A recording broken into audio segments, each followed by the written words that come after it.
Brother, good morning. Are you surprised that USA government have acknowledged Kano petition? What do you have to say over it, my brother? Yeah, I can tell you that it wasn't a surprise at all that the United States of America and the congressman has acknowledged the petition written by Mazi Nnamdi Kanu concerning his ordeal in the hands of Nigerian government. It's not only U.S. government, other countries of the world, about 20 countries, have acknowledged that petition, including the United Nations and the AU and of course the ECOWAS. And the reason is not far-fetched, at the way and manner these things has been going on over the years, signal that is something actually going on, and also the presiding judge, James Omotosho, was also mentioned in that petition. The federal government under Bola Tinubu was also mentioned in that petition. And the whole thing, why Bola Tinubu has actually looked to that direction in taking decision concerning Mazi Nnamdi Kanu. And instead of that, he is, indirectly involving in the desperate clampdown of, people who are resisting the political conquest, that hides a Fulanic agenda on it. So another thing is that with all the plea and everything, the whole world have seen it clearly. That the Eastern governors themselves, has seems to be compromising. The political leaders have seems to be compromising. I do not know the reason why that up to this moment the Eastern governors have not taken decision, radically over Mazi Nnamdi Kanu's deal. Quite unfortunate and regrettable, and please, I must say it very well clearly here now that it might be in for another drama because from what we are hearing, the Igbo Victorian military Victorians in the United States of America, who are very close to the U.S. government and who has also served in the U.S. government and not, smiling. They decided to radicalize every movement concerning anything that has to do with Mazi Nnamdi Kanu's continuous detention. As I'm talking to you now, over 20 countries, agencies of the United Nations, EU, scatter. So it has become a very serious issue on that regard. And one of the fear, people are asking, why did Mazi Nnamdi Kanu actually now decided this moment to alert the international community? It is in three ways. One is that there's a clear signal that presiding judge, James Omotosho, might be acting a certain creep of delayed taxes to continue to adjourn and adjourn and adjourn and adjourn and adjourn.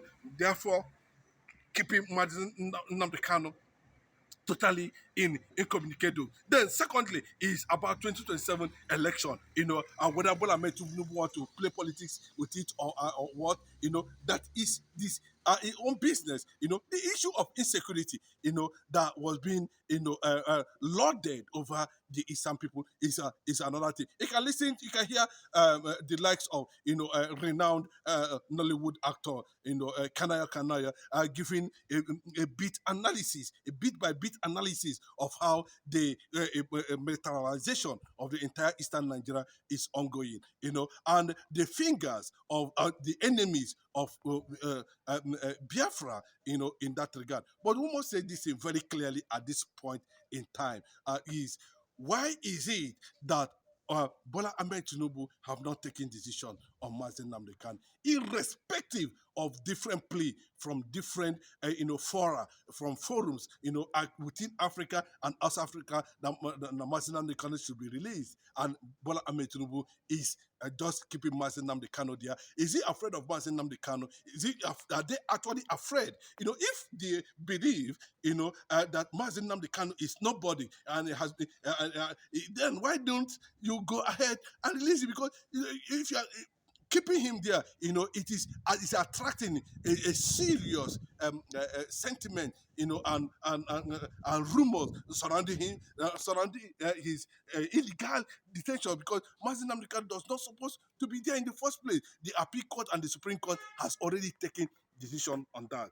Then, is it a personal hatred or trying to show some level of hatred against the Igbos? Is that what Bola Ahmed Tinubu is trying to tell the whole world at this point in time? That the Yoruba administration is also going to play the same game we saw under Buhari, showing signs of extreme rejection and hatred for the Igbo people, except for the few politicians of Eastern extraction that has already, compromised their identity, even within the atmosphere, of the region where they actually come from. Yes, he's the face of every Igbo man currently now, and has been there in detention for a while.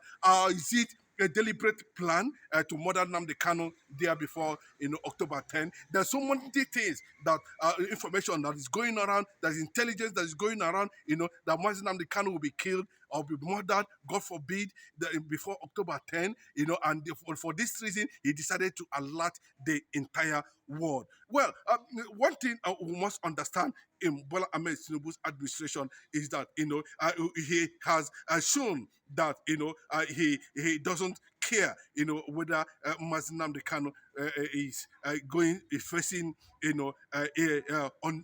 unnecessary or illegal trial. Let me just put it that way, and a clear cut of injustice, a clear cut of, So the multiplying effects of these things are being documented by relevant authorities all over the world. You can see them, and I thank God that the Oval Office has taken note of that, very clearly. It has been acknowledged by the U.S. government and other nations around the world. And unfortunately, the Nigerian government, felt otherwise, that that the Igbos does not have the required network to get to the United States Oval Office. The petition is right there in presence of Donald Trump, courtesy of Susie Wills, who is the chief of staff to the U.S. government. Whether Donald Trump is going to act on it or not, but from what we are getting on, there might be a drastic decision that will turn things around in less than a few days from now. Some people are already projecting that something drastic might likely happen before October 10. There should be a movement, an uprising to call and to checkmate the activities that are going to happen in DSS quarters between now and October 10, because there's this reservation that, the world need to know in case Mazi Nnamdi Kanu was not able, to make it October 10. The world should take note, and that is the excess.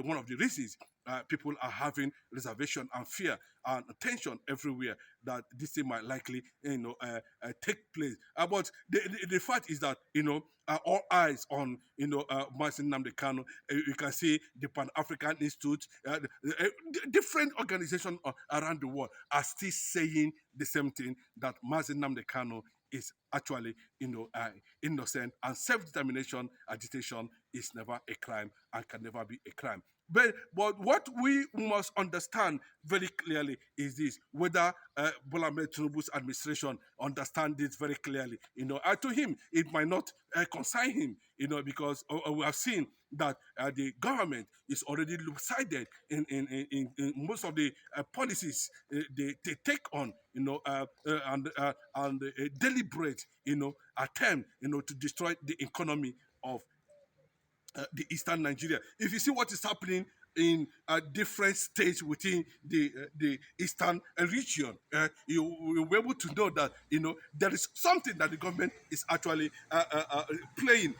They want to make sure that all the structures of IPOB, all the influence of Mazi Nnamdi Kanu is totally brought to nothing, and destroyed completely. That going to an extent, the infiltration is gradually happening, within the IPOB structure. But the message there is this, the symbol of that movement, Mazi Nnamdi Kanu has gone global, has gone viral.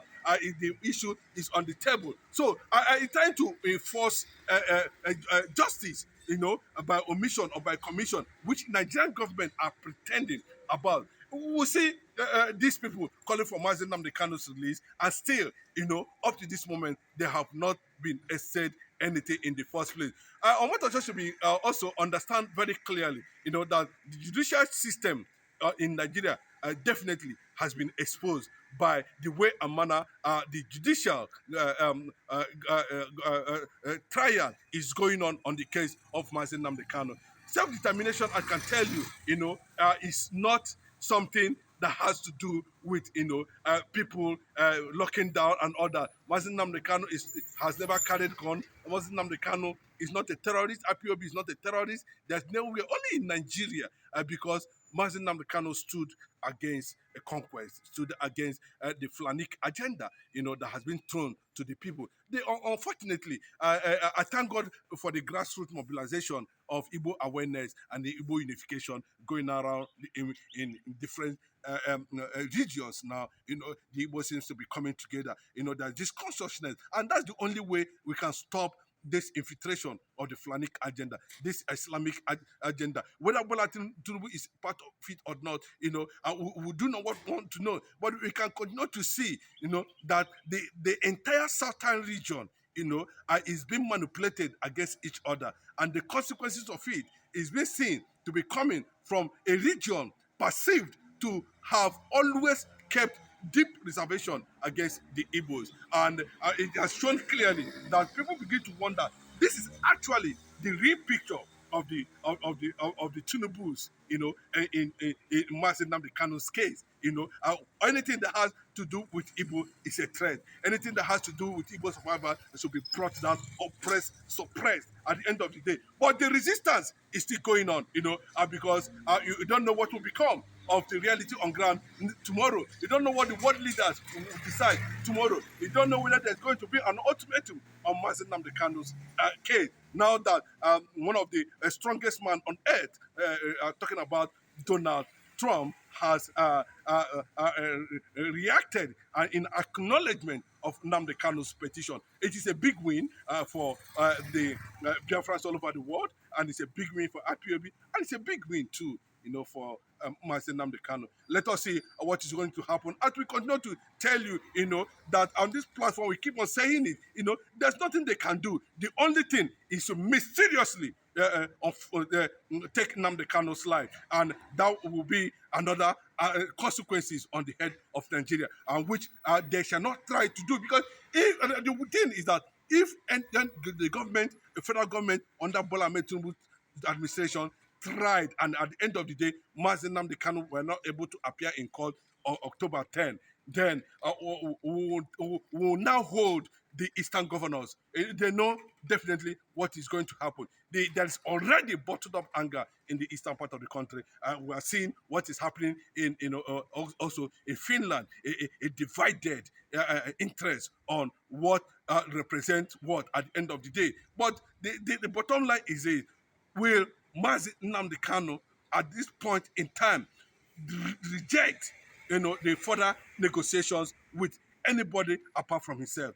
That is what the Mazi Nnamdi Kanu is talking about. He personally, supervised and wrote that petition to 20 countries of the world, including United Nations, AU, and the rest of them, to alert them that in their presence they are watching illegality in trial in Asurok.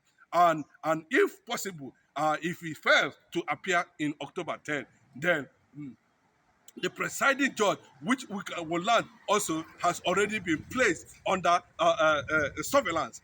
If he failed to do the needful is very clear.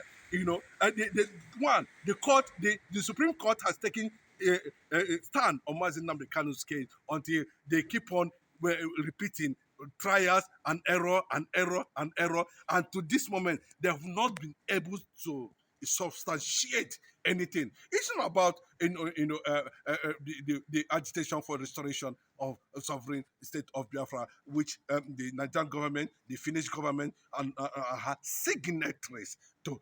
So if you look at the whole thing around that, they don't talk about the agitation aspect of it. What they believe in is that they are looking for something to hold on. They prompt up charges against Mazi Nnamdi Kanu, and Mazi Nnamdi Kanu is telling them today, tomorrow, that the world needs to know. And you do not know why it is being perceived that the whole world seems to be silent. The whole world is not silent over what is happening in Nigeria, but things are being documented. And when the time comes, it will be unveiled. It's a clear warning. Nothing must happen to Mazi Nnamdi Kanu before October 7th. Thank you, my brother. Thank you.